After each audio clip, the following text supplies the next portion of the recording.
Thank you for coming. This is just one of a series of programs that the Middletown Environmental Advisory Council has given.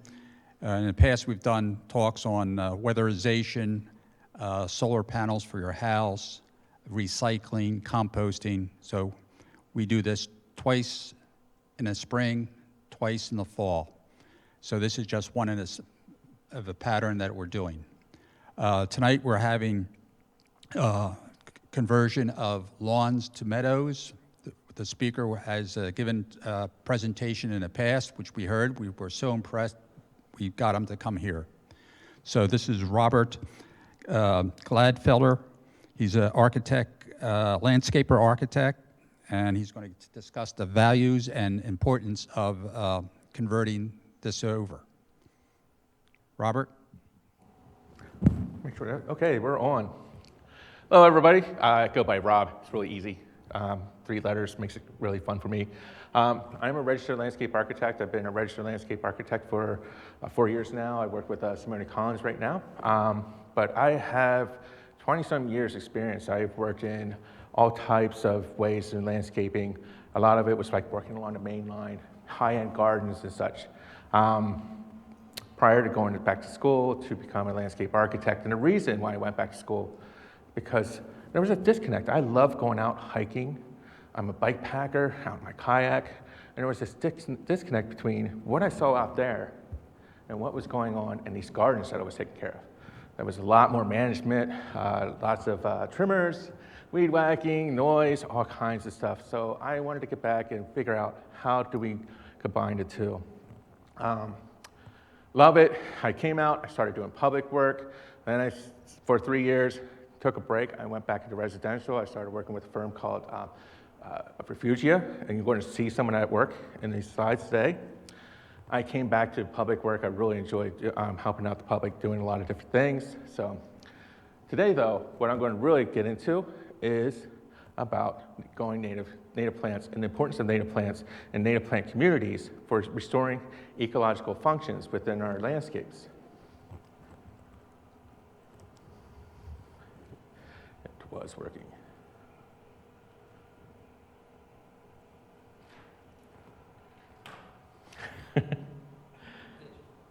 What's that? Okay. Yeah. Dustin just.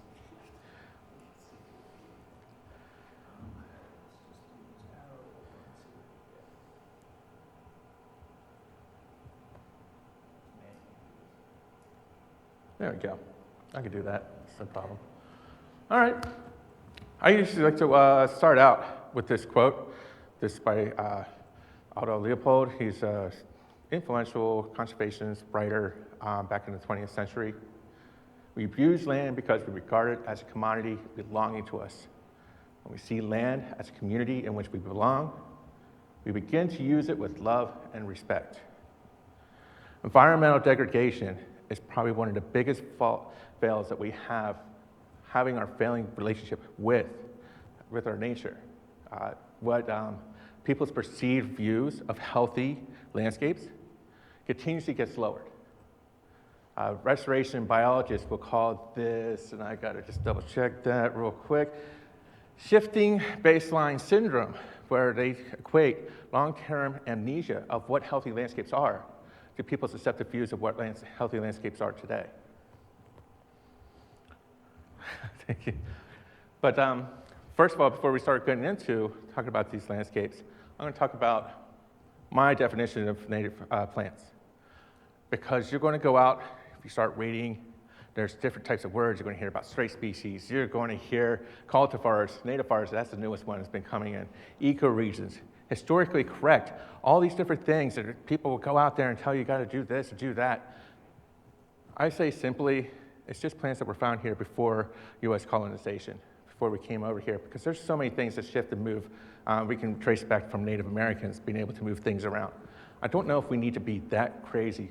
There's 1,600 different plant species in southeast Pennsylvania alone. Add whole Pennsylvania, add another 500.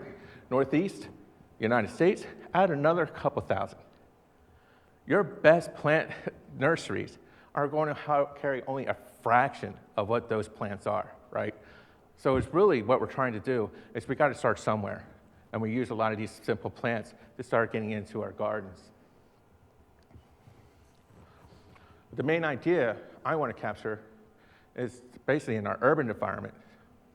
Today's buildings, what we do is we simplify our environments. We use a lot of soft surfaces, a lot of just lawns, a lot of hard surfaces as concrete, blacktop, and foundation plantings. It's really sterilized, simple, and stuff. And what I'm saying is we can probably take this, thinking about ecological functions and different, putting all these different plants, and get rid of this idea that we have control of this false sense of control that we have, and take something, if we use a lot of different types of plant material, we could turn it into something like this. This is an award-winning prize project. This is a home of Jeff Lorenz, who's the owner of Refugio Design. What you're seeing here, no lawns. Everything was removed. That was the house that we just showed before. Everything was removed, put in a high-level layered context of different plants the whole way through, from ground plane going all the way up, remove the blacktop, put in a stone drive, so we can put actually storage of water underneath that, use all these different materials that we can get locally. The stone is all different types of local stones and such. Basically what we did by doing this is create this really resilient landscape. To think about it, it's like if you think stormwater and rain, this high level and layered context of different leaf materials all have to be wetted before it gets to the ground. When it gets to the ground, it then has to go through this biomass, and it's really complex biomass that then has to be wetted before it even starts to come runoff. A lot of that is a complex root system, but that root system is allowing so much more infiltration and allowing so much water to get down in there that these plants will later take up, and it's a storage kind of thing. The other thing is, he doesn't mow on Saturdays. So jealous, right? Oh, hey, it works. Awesome. Thank you. So, let's talk about lawns, right? This is a predominant thing in our landscapes. In 2016, NASA study says 40.5 million acres of lawn. That was up 20% from the original one they did in 2005, and that since then, it's only going up, right? The 9 years since it's going up. It's interesting because this map's here from 2005. They never updated this map. I wish he could because I love this map. That map's correlating all the major areas of lawn. You can follow the I-95 corridor as it correlates with all the different areas in huge urban areas, all the way down from Boston to DC. It's pretty crazy. You can actually see where Arizona, or Phoenix, Arizona is, right? You know, the desert, but that big green splotch there. Again, in 2019, it was the National Association of Landscape Professionals. They did this survey. 81% of the people felt that it was important to have a lawn. Of those 81%, 95% said it should be a good-looking lawn, right? 2024, another follow-up type of survey. 69% of the people who had lawns felt that if they took care of it environmentally, it was good for the environment. But then 72% agreed. They actually really did not actually know the impact of what their lawn had on the landscapes. But really for nature, this is a monoculture system that really can't even hold enough carbon from all the carbon that we actually put in to maintain this. More importantly, it's a non-point pollution source. You're talking about your hydrocarbons, your metals, all kinds of different fertilizers that get washed through. Anytime a heavy rain comes through this lawn, it goes right down, it goes right into our waterways. Really, by the time we get done with this, really it's just unnecessary work, right? Not only for our environment, but also for anybody who has to take care of it. But this is something that I know all of us see all the time, right? One of the reasons why we see that is because lawn really doesn't have a deep root system. You're talking about maybe 2 to 3 inches at the best. Compared to the root system that you see here in the prairie, lots of different fibers, tap roots, all kinds of different things that are allowing for nutrients to get down into the soils, allow for that nutrient cycles and such. I also made sure I found a picture of clay because we see that a lot here, right? And everybody's like, oh, you can't plant things in clay. Yes, we can. That is a native plant system that's growing on top of clay. You're starting to see the brown top on top. That's the organic materials that's starting to happen from healthy biomass that starts getting the cells into there. It takes a little while. But these plants, it's surprising. There's plants that can handle it. They have almost like a knife's edge. And they can sit there and force themselves through that clay and become something. But then again, we also have so many other environmental challenges that are going on, right? We have the climate change. We have all extreme weather, fires, drought, pollution, all kinds of stuff that's going on. So one of the things I like to show is right now, we got 2023, we got our new hardiness zone. Would you believe in, last time this was done, 1990, zone 7A did not exist in Pennsylvania, and maybe just little parts of New Jersey. In 2012, you start to see 7A around Philadelphia. It starts creeping up down along the Susquehanna River Valley, going up towards Harrisburg. In the 11 years since, when you got the new one, look where 7A is. That's that light green color. That's almost all the way across like the whole southern part of Pennsylvania, almost all through New Jersey. There's a reason for that. It's because it's warming. There's things that are happening there. So that's something to think about. And I don't know if anybody else here remembers, but 11 years ago, everybody was just dancing Gangnam Style, right? So it's not that long ago. This is how fast some of these challenges are coming towards us. So really, our first goal should be with any of our gardens now, should be start thinking about native plant communities and what they can do in helping restore ecological functions. So many different ecological functions: habitat, biodiversity, water, food, all these different things that it can do for us.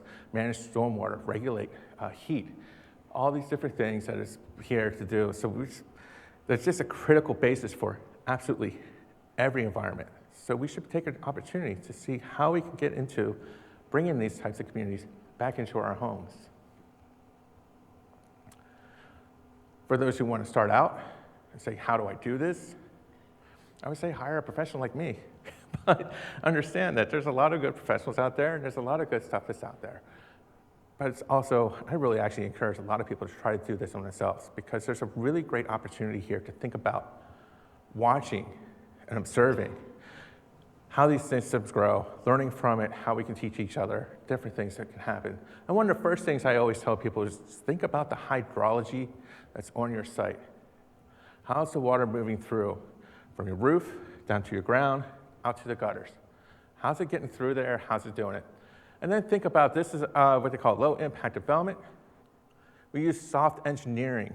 This isn't anything we do have to do lots of math, but plants can do a lot of these different things for us.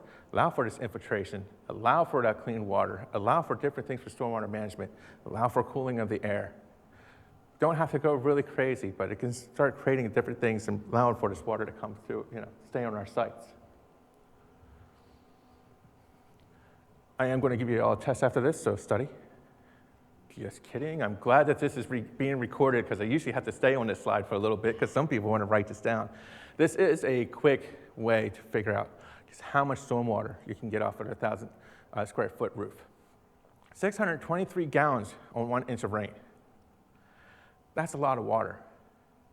On a 1/4 inch rain, some of our typical rains, let me see, I have all that math down here for me already, 155 gallons. An 1/8 inch rain, a nice little light misty rain that comes in and stuff, you're still looking at 77 gallons. Think about that if you have one of those 50-gallon rain barrels. It doesn't take long for those things to fill up. If I have one, I see it quickly after a rain event. It can fill up quite quickly. Without any systems in place, that rain goes off this roof, goes across the grass, goes out your lawn, straight out to the gutters, straight out to our water systems. We also talk about 100-year storms. Obviously, 100-year storms, we get 2 or 3 years. So they're not that it happens every year, but it's really just 1% chance of that amount of rain happening at one spot at one time. Each location can be different across Pennsylvania. So if you're looking at the mountains out in the west, like in Pittsburgh, the depth of bedrock is going to be shallower because of the mountains. The soil is going to be different.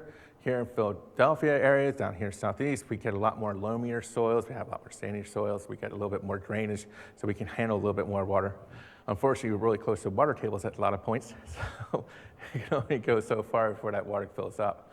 But most of our rain throughout the year, 0.5, 1, 2 years, that all throughout the year is going to account for more rain runoff than those 100-year systems. So being able to think about collecting that, keeping that on site, and keeping it within our areas, it's just going to do so much to benefit all our areas.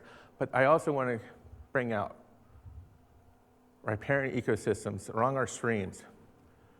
These are there to help when we have these big deluges of rain, 100 years rains that we can't keep in our yards. We can't do all this stuff. This is really important because these systems need to have that occasional flooding, being inundated. That's what they want. That helps them be more resilient, keeps them stronger, so that when we have these storm systems, they can slow down water, they can do different things and help allow for a lot more infiltration that you wouldn't get if we have grass straight up to our waterways. Trees. Here's a 5-inch red maple. That's how much you can get in 305 gallons runoff per year. As it gets bigger, obviously, it can do more. Creates shade. It creates carbon sequestration, food, habitat, materials, all these different things that trees can have. Trees are one of the things, if we take care of and we do it right, they actually put them in the ground, gain value as they get older. Not too many things you can say you can put that in your house. As soon as you put it in your house, it just starts getting worthless, right? You buy a new car, drive it out the lot, it's not the same price anymore. But it's interesting to see that trees are one of those things. But again, you have to manage it and take care of it, right? Another thing to consider is how much lawn do you actually need? We all like to have that space. We do entertainment. We might have children. We have that space we want to play with and stuff. This is something that I would always take people through when they were like, well, where can I place this? Well, how much lawn do you actually use? Go out there and run around. Go out there and do the activities you're doing. And then look around and it's like, oh, I don't use all these corners. I don't do all these little spaces. Maybe you have a spot in there that always just gets really wet when it rains. So you got to shift everything kind of over this way. It's not saying that you don't have to have any lawn. As we get aging in place, I would say we should keep on reducing your lawn. I'm almost at a point where I think it takes me 5 minutes to mow my lawn. I don't even use a mower. I just weed whack it and I'm done because my children are gone. So, and I don't want to take care of it. I actually enjoy just, being able to look at my lawn or look at my gardens and such. So it's thinking about how you can do it, where does it make sense. A lot of times, too, we use lawns still for like edges. A lot of people have perceptions when that meadow or native plants or these ecologies come right up to the sidewalks. That's really messy. Creating edges, sometimes having that little grass strip and stuff like that, just makes it feel purpose. So in landscape architecture, we often talk about how we make nice, clean edges because it makes it feel like it's on purpose. People have a perception, whether they're into it or not, that, oh, that's a little bit neater than if it just feels like it's growing out into walkways and such. Right plants for the right place. Now, I know that there's a lot of great native plant nurseries around. A lot of great people out there who are going to help you out there find stuff. There's great books, lots of reference. I read books all the time. A lot of people I get to talk to, take advantage of it. I will say, if you're going online, take it with a grain of salt. The other day, I happened to be online, and someone started a conversation and was talking about how native plants were mostly deer resistant. And so I asked, well, what did they eat before we brought everything in? And I haven't heard it back since. So there is an idea, just make sure you're taking it with a grain of salt, what's being put out there. But there's a lot of great places, professional places, and a lot of great resources where you can find out what plants are going to start to work. And don't be afraid to experiment and try. One of the things that I love to repeat, one of the young women that would help me at Refugia, she was like, Rob, these plants never read a book. That's amazing. You tried it over here, and it's actually kind of working. So it's okay. That's what we're here. We're gardeners to do stuff. We're trying to find things, finding niches and stuff. So be able to go out there and try to find out what's going on. With native plants, when you start getting them in, different plants are going to take different times. Some are long-lived, some are short-lived. So if you're looking at your columbine is only like a 2 to 3 year lived plant. It needs to drop seeds. You want it to drop seeds. Whereas maybe a perennial grass, maybe a panicum grass, it's going to take 3 to 5 years before it becomes even mature, and then it's there. You're not getting rid of it. So there's different things with different plants, understanding how those systems are going to work. The one thing I have to say is native plant systems are not static. You're not going to go out there, you're going to manage it, it's going to look like this 1 year. It's kind of almost a kaleidoscope of fun, as I call it, because it's going to change. These plants are going to allow to change. You want them to seed. Larry Weiner would often say, let your plants seed. Let the plants tell you where they want to go, because they will. They'll go to different places and they'll tell you, I'm okay here, and they'll fill in different spaces. But also know that these plant systems, when you start getting them healthy, they do become a little less management, a little bit easier, a little bit more fun to watch. And make sure you control your invasive plant pressures. You're going to know that it's going to come from different ways. We're in southeast Pennsylvania. There's never going to be a maintenance-free. Southeast Pennsylvania, we definitely have lots of fragmentation, lots of invasive pressures. So it's always going to be some work there. And once you have it all done, again, it's going to be a resilient system. You're going to watch it like in a drought. It doesn't look that great, but it rebounds. Because if it's healthy, it will rebound. They're okay, they're native plants. Do not fertilize. Think about Mark works for Ernst, and he will tell you, do not fertilize, because all you're doing is fertilizing weeds. Our native plants don't need fertilizers. They don't mind our soils. That's why they're here in the first place. That's why they're native. So do not ever fertilize. Talked about rain, talked about some other stuff. So other abiotic factors you might want to consider. Where's your wind coming from? There's plants that do not like cold winter winds, like most of us, right? We don't like that cold winter westerly winds, so some of our plants don't like it. But if you have a swath of grass, make sure it's out there when that wind comes in, because boy, it's fun just to watch that play around in a landscape. Sun and shade, understand it's going to change.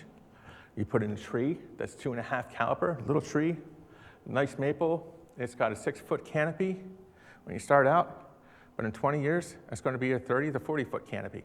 It's also going to be much bigger. Things are going to change. That sun and shade is going to change.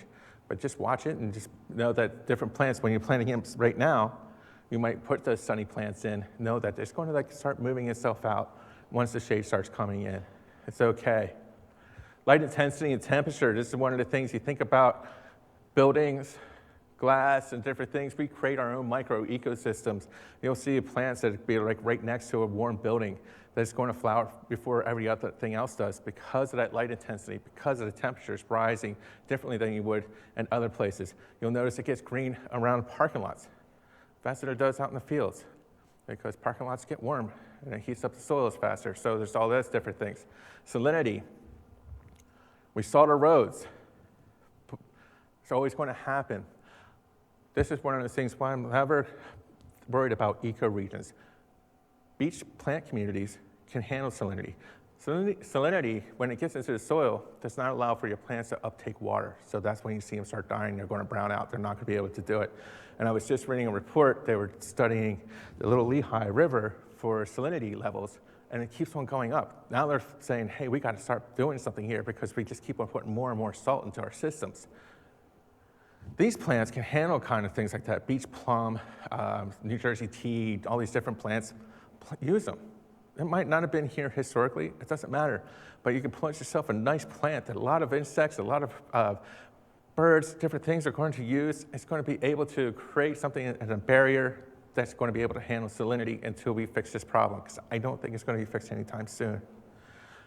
And the biggest thing is all these abiotic factors that we have because of human activity, right?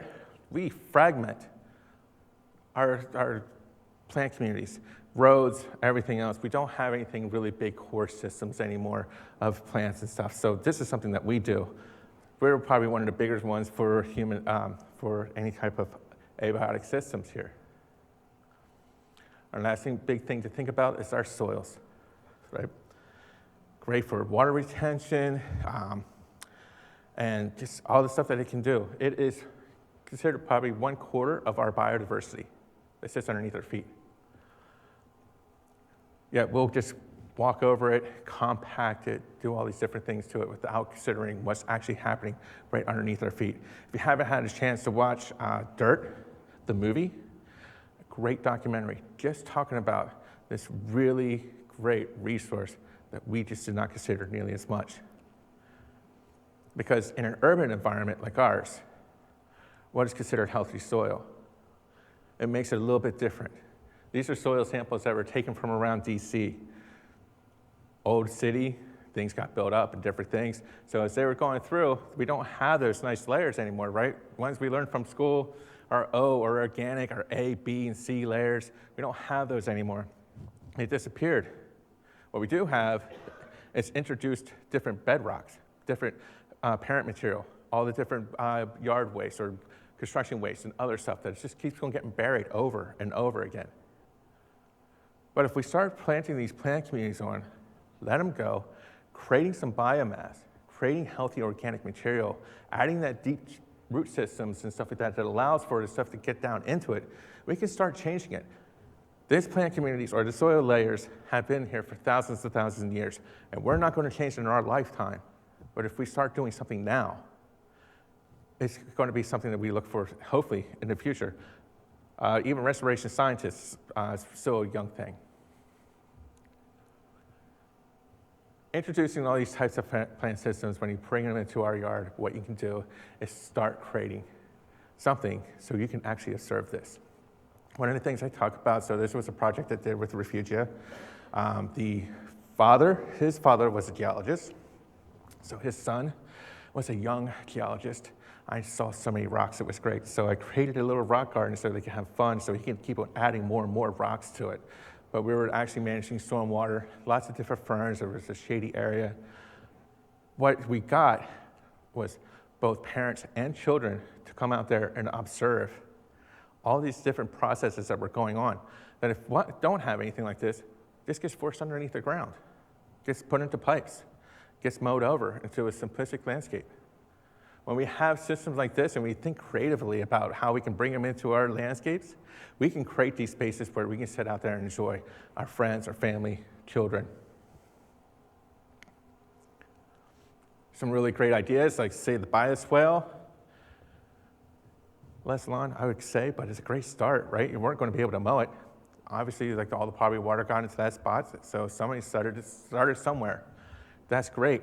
I think about that, and I think about all the heavy seeds that are going to drop from those plants, go into the water, gets carried up to different waterways, gets carried away to different places.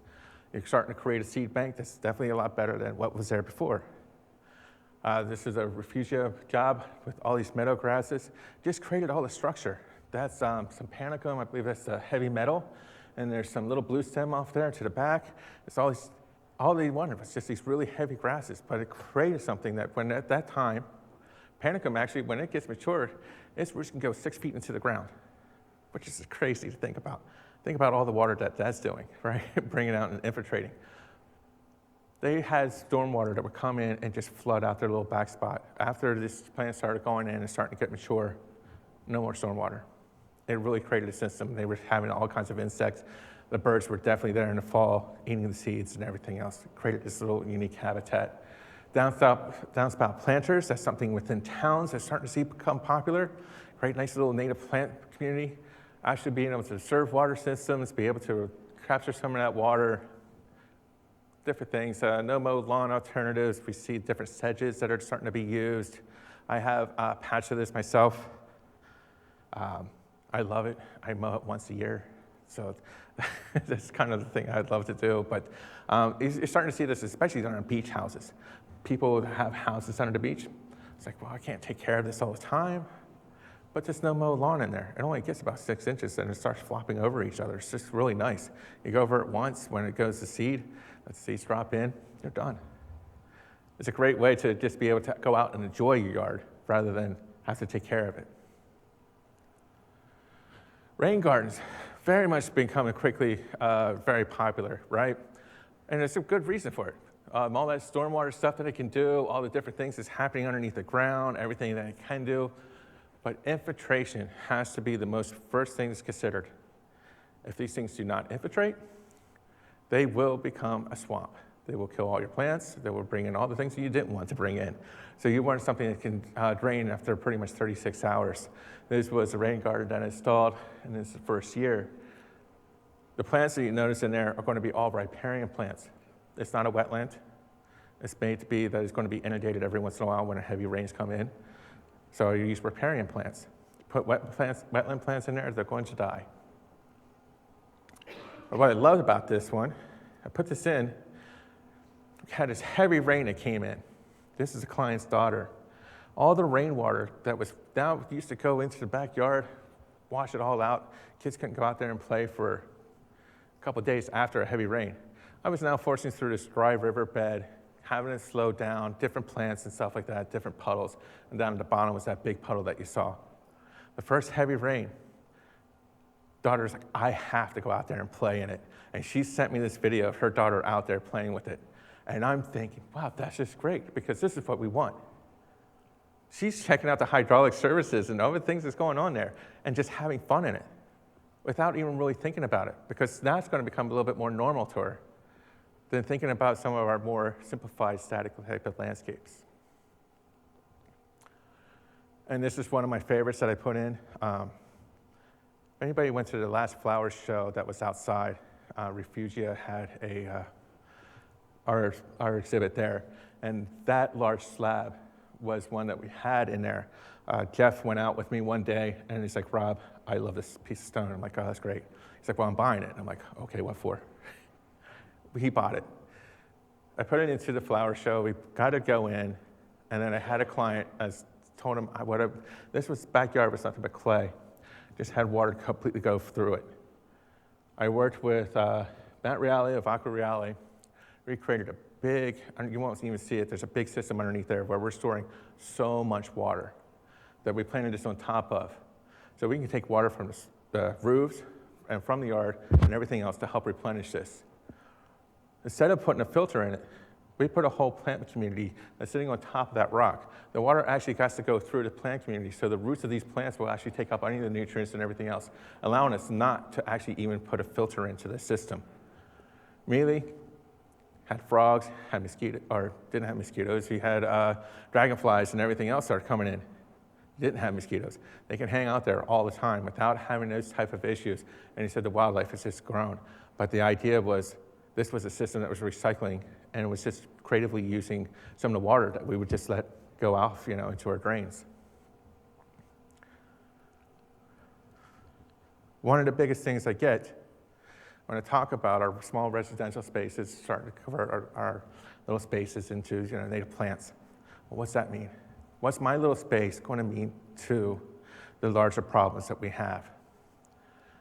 By engaging our communities, by getting things to happen, trying to get people to start seeing the ways that even there's little parks can come in, we're starting to create these type of, as you see, Hometown National Park, other places, Refugia has their greenways.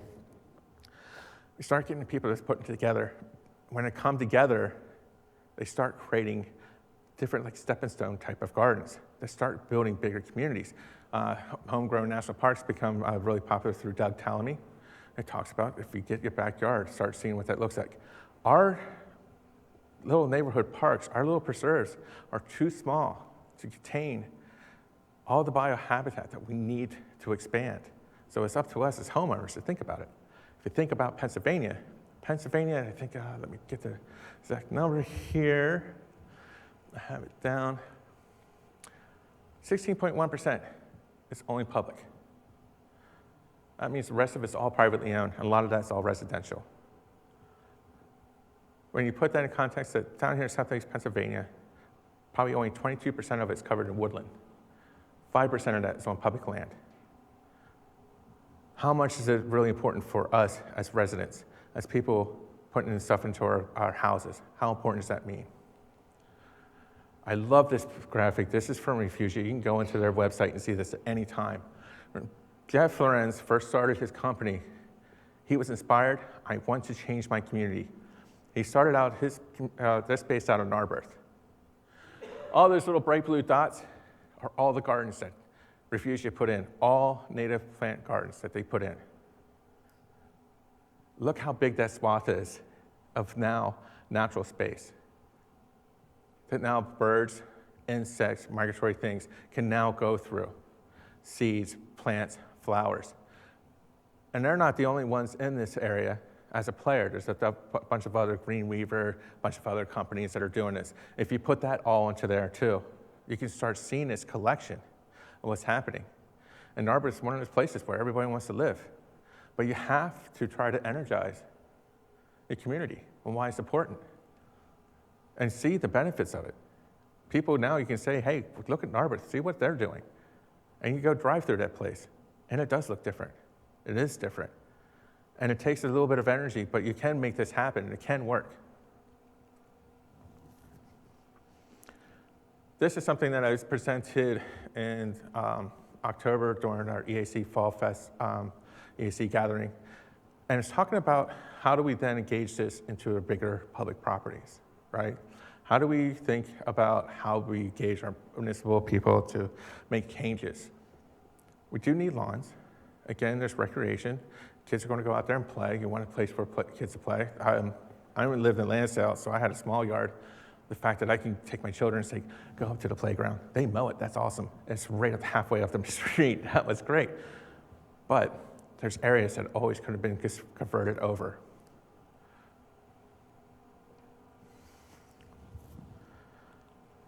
So one of the things you have to start considering is where would they go? Here in Middletown, you're going through an open space and recreation plan. A lot of towns are starting to do this. This is actually a lot of our work right now. Simone Collins, we do a lot of these things, especially coming out of the pandemic. People realizing how important public space is, how important our open space is, and then actually how is it functioning as our open space. It's a great time in seeing the shift of people thinking about native plants and native communities and trying to say, let's see where we can find that to come in here, right? So if you have an open space plan, you're probably looking at parks, you're looking at different vacant land, as I would say. It's probably got no programming to it. Is there a way that we can start engaging in that and turning it into something? Where could we put something that says, put in a meadow? Or even look at how we're managing some of our woodlands. Can we start looking at some places that we can start maybe fencing off, trying to allow for some of the natural habitat to come back in and teach people how that starts to look. BMPs, stormwater management, the big holes we dig in the ground and then mow. That's starting to change. Today's Pennsylvania DEP actually is now telling people, and they're telling engineers, it's like, we're done with that. We want systems that start looking more like they're a natural system. They want water to infiltrate rather than the old theory of get it in a hole and get it out as fast as we can.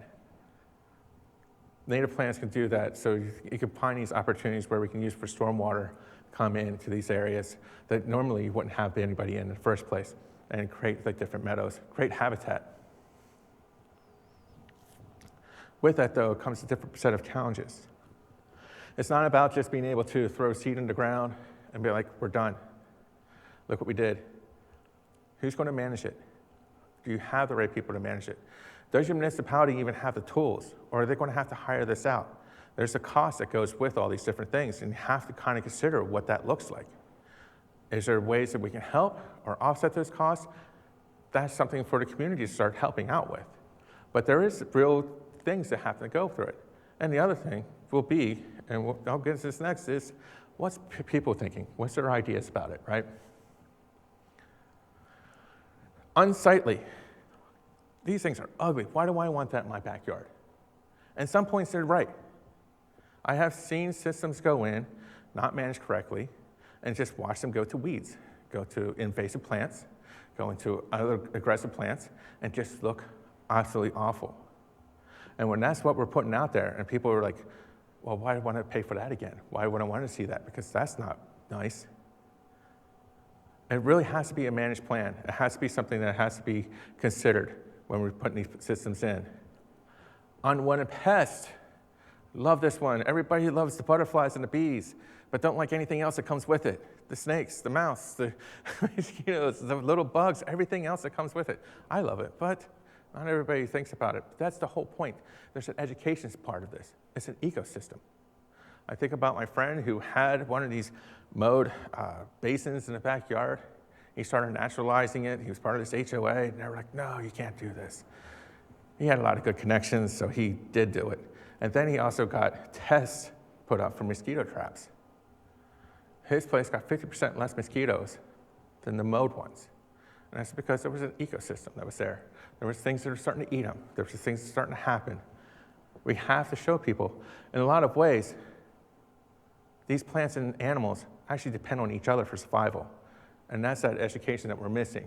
And we can try to put that back out to people. And then there's people who say, I just love lawns. And unfortunately, I just don't have a fix for that. And if somebody can find out a fix for that, please help me, because that's one thing I have not been able to get over with. But right now, there is a shift. There is a lot of people who are starting to understand that there's an importance to these systems. There's important that these are out here and are looking for ways to try to get out there and be engaged. So as an EAC, as other groups, I'm a chair of Land Sales EAC. We try to find ways that we're starting to engage people and try to think about ways we can get people out and get through these things. Educational opportunities. We have walks. We have nature walks. We go out. When I lead these nature walks, I get the people to actually pull out their phones. I was like, there's these great apps. So you don't have to walk out there with me, because some people think it's fun to walk out with me. But I don't get very far sometimes very fast. There's a lot of times I'm really slow. But I want people to get out their phones. I want to get out their apps. I want them to be curious. There's different tools out there to do it. We've done garden tours. Lansdale has a garden group. My house is part of that garden tour. I'm one of the nature places, but I love it. I have people coming on from all around wanting to talk about my plants and what's going on. They're like, wow, that's something different. I didn't know that actually existed. I didn't know that's natural and native. Love engaging people that way, hoping people would take that home with them. We had bat houses. We've done, for 3 years, we had bat releases. We've been able to engage with over 200 people to sit there and explain to them that bats aren't what they used to think. They don't come down here and just go find you in the hair and try to give you rabies. That they're very beneficial and they're very important into the community. I actually didn't know how friendly they are to each other until we did our very first bat release. When we released 5 out, all the other bats that were in the area all came out to meet them. They very much are a very big group thing. Hey guys, welcome to the neighborhood. So it's really fun to see that they're out there. Use your social media outlets. Again, if you're EAC, if you have stuff, an event like this is great. We haven't done anything like this. I was so happy to be invited to something like this and be able to talk about it. The fact that it's recorded, other people can watch it, wonderful. I know this area, talk to a lot of smart people. You have a lot of great smart people in this area. Taking that knowledge, finding out how they can help promote different things. It's great. Just get that brain, all these people in here, so they're round. And then engaging your public officials. I always talk about MS4 as your municipal separate stormwater and sewer systems. Everybody in the Northeast has it. It's basically every township has to have a plan to reduce the amount of solids that are going into our waterways, the amount of pollutions, a lot of other stuff that's going into our waterways. They have to have a plan. They have to pay for this. Then they have to pay for education for it and everything else. You can start engaging them. It's like, how can we start using low impact development? If we took some of these areas, we start making them into meadows, start educating people that way, and while fixing and working on your MS4 plan, different ways we could try to grab that. What's the riparian buffers look like? Different zones, maybe that's something to look at. How is it being managed? How is it being forced? Just keeping ideas of plans. So with that, that's a lot of stuff I talked about. Went through a lot of material. Thank you, everybody. I think Paul, Lauren asked me, the EAC, thank you all for John introducing me and everything else. I can now open the door up for questions. Okay, let's have a quick question and answer period. Any questions for him? I have a quick question. We talked about establishing meadows. What kind of meadow seed mix would you recommend, and where would we get it? So first of all, make sure you know what conditions you have. You know, if you're in a highland, you're going to have an upland meadow mix compared to something that might be mesic, where it might be a little bit more water coming through it. Understanding what your conditions are, your soil conditions are, is going to help you pick your right seed mix. You have great companies out there. You have a company, Ernst is the one that a lot of us go to, and the reason we go to it is because these guys are great professionals. They're there to help you. If you talk about the conditions, they'll come out and help you figure out right conditions. Getting that in, and then making sure, first of all, is like, how do you get it set up? A lot of things I talk about is I've done huge restoration projects. Well, we're not going out there with huge sheets of plastic and putting over whole landscapes of 400 acres. That's just not doable. We have professionals out there who knows how to do spraying the right way, surgically and thoughtfully. That's important, as well as what can you actually maintain. So one of the things, I saw a township that we were working with, they were putting plastic out, but they had to go out every time it was windy to go out and pull it back up and put it back down because it kept going in. My question is, then where's that plastic go? There's pluses and minuses to all these different things, but making sure that you get the ground ready and prepared right is going to help you in the long run. Try to do the less soil disturbance, because we have what we call a seed bank. You don't know what that is. So if you go in and just strip everything off, if you let it go, it's going to be a whole bunch of stuff you didn't know was sitting in there, just coming right back up. So preparation, that kind of comes in. The right seed bank, I would say for like, when I think about meadows, and the most that I had successful with, is a really good collection of a lot more grasses than forbs.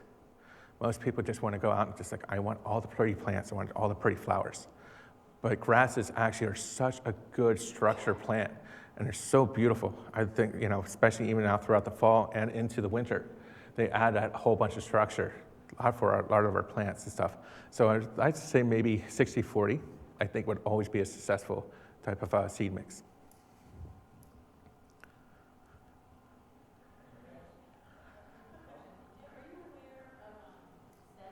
Start from seed for like shady areas. Are there? Sedges? I mean, like Pennsylvania sedge. Is that available by seed? I haven't looked, but you made me think of it. Sedges are extremely tough. You can get them from seed, but it's very hard.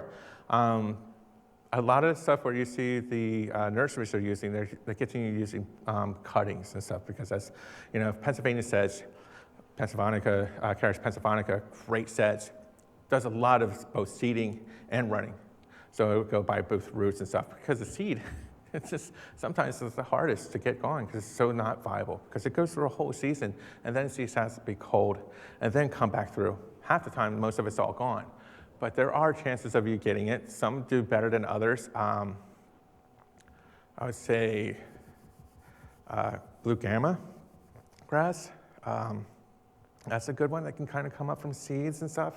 Panicums can sometimes and stuff. Actually, panicums are one of those that, if you get stray species, be ready, because stray species loves to take off and do stuff. But yeah, but your sedges themselves, the smaller ones, it probably depends.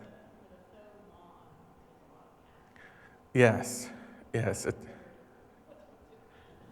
Managing them, and what I have done with my front one is a mixture of Carex pennsylvanica and Carex woodii that I placed out there, because they're going to both spread. And in between, I put a fine fescue in, because that fine fescue is going to kind of looks like Carex pennsylvanica, but it'll eventually get pushed out once my native plant starts getting in there. So I use that tool to make sure let my native plants take a chance in there. So. Way for trying to do salvage in the shade. So I have a part that's it's mostly dirt year round. Right. Because so would you say look at a meadow or more of a ground cover? Ground covers are typically the ones you're going to see underneath. It's going to be dry shade, right? Carex pennsylvanica is a great one for that. That actually does. Oh, it gets wet too. Oh. So there's definitely. And it has a slope, so it's not like I don't think they're possibly putting in one of those little storm gardens. Okay. But it's not going to work in that area. So is this like no trees? Why is No, this? there's trees. It's Okay. a big oak tree and a bunch of maples Okay. And then I have a garage right there, and I have the water that comes off it. So I can't really grow anything out there other than mud. Okay. So I want to try to do something this year. That's one of the reasons I came tonight to see about if Okay. there's, you have some, not that I'm expecting a magic pill, Yeah, but I'm yeah. wondering if I should just go to Pachysandrin or something similar to that versus, I'm trying to think. I mean, I have a little garden in front of the garage itself. Okay. And I use stuff that is good for shade and the deer. If the water's coming off your roof. No, is it goes into a gutter, goes Okay. into a pipe. Okay. I just don't let it just fly wherever it wants to. Okay. I try to channel it. There's Terriella is a great one to use, especially in shade, because it does, but use cordifolia, because cordifolia is the runner type, not the clumping type, so it just kind of pops up over the ground. So you got that, it's a great shady plant. I'm trying to think, yeah, it's more of a ground cover, just flies over. And then there's Carex plantain, the plantain carex. That's much more of a wider leaf, almost looks like a banana plant, but it's a little ground one, but much different than most of your carex. But that does really good with wet and stuff. Which ones do you know? But yeah, some of your bigger grasses aren't going to be, because they're going to be fighting against your root systems of all your trees and everything. Okay.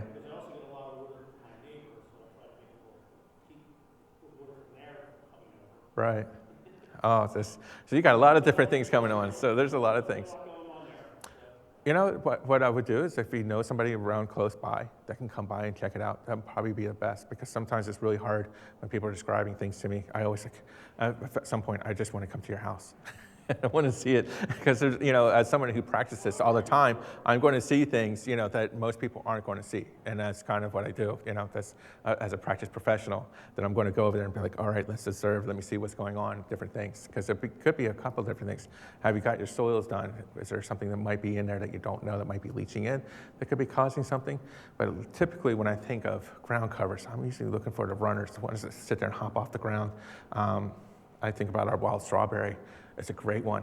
Not a lot of people use it, but it's a great one that just fits in all these little places. Just comes in, pops up, comes in and pops up. And they're not that bad. The other question was, you hit these clovers that they're saying instead of grass. Like, in other words, The microclovers, right? Microclovers, right? Yes, That yes. seems to be a big thing right now. I see advertising a lot on a lot of the garden sites and the. Yes, I'm seeing this as a big push. I know it's good. I know Supposedly for- it's good for the bees, and that's great. Yeah, exactly. It's good for the bees. You're not mowing. You're not putting out, one of the things I always talk about is like, all this equipment that people use, they're not regulated by any kind of same thing we have with our cars, or just as bad, but all the emissions that come out from gas blowers and all that stuff. But I think if they're reducing mowing, reducing that kind of activity, it's not too bad of a thing. It's just one of those new fads. I'm just kind of wondering what it looks like long term when it comes in and stuff. I think there's other alternatives that are a little bit nicer. Oh, so do I. I have a lot of the field clover, but that's just, yeah. Yeah. I always tell people don't do anything to your grass. Let that biodiversity happen. It's great. Yeah, that's always great. Yeah, absolutely. Else? Anyone else? Okay, with that, well, I'd like to say thank you, Rob. Thank you, everyone.